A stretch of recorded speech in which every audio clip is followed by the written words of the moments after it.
speaking of the world, a new leader in Singapore and a lot of world leaders sending their congratulations, but there was one missing. Well, you would have thought that the Prime Minister of Australia would welcome the new Prime Minister in Singapore, but he left that up to the Foreign Minister Penny Wong to do it. She put out something on Twitter. Immediately you saw a lot of pushback saying, why isn't the Prime Minister making these sorts of announcements? Because that's what he should be doing. It's a little bit of a foreign policy faux pas. And, you know, we've really got to do better than that when they are a key ally, strategic ally. We do a lot of trade with them. We import over 12,000 megalitres of petroleum from or through and from Singapore.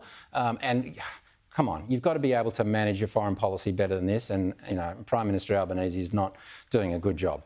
Speaking of, it feels like physically and in cyberspace, we are not particularly safe at the moment. We're having boats, it seems, arriving more and more frequently, plus big companies being attacked and what are they called when they ransom ransomware? Yeah. Well, so we've seen 17 boat arrivals occur into Australia since the Albanese government had been elected, and we've just seen another 3 arrive this week. And so all of this stuff about, you know, we're going to stop the boats. Well, we know that the Albanese government has cut the offshore patrol vessel force by 50%. That's half. So that's taking a lot of offshore patrol vessels that would be used to stop the boats. And I note they do say when a boat arrives, well, it's a really big border. Yeah. We know that. Well, that's right. So increase then if we need it. Indeed, and we have surveillance planes and we have, you know, offshore patrol vessels, well, other than the ones that he's taken out. And so he's not doing his job in terms of securing our borders whatsoever.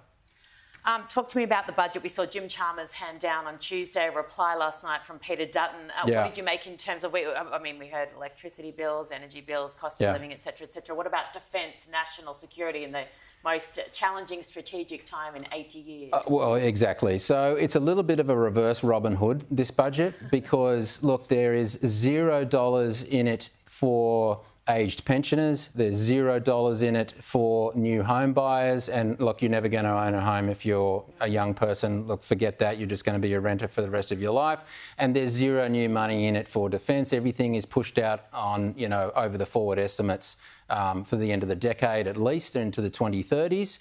And we talk about this all the time, is pulling money out of defence and putting it in other places. So it's really not a good budget for the country. It's going to increase inflation and it does nothing to secure our safety.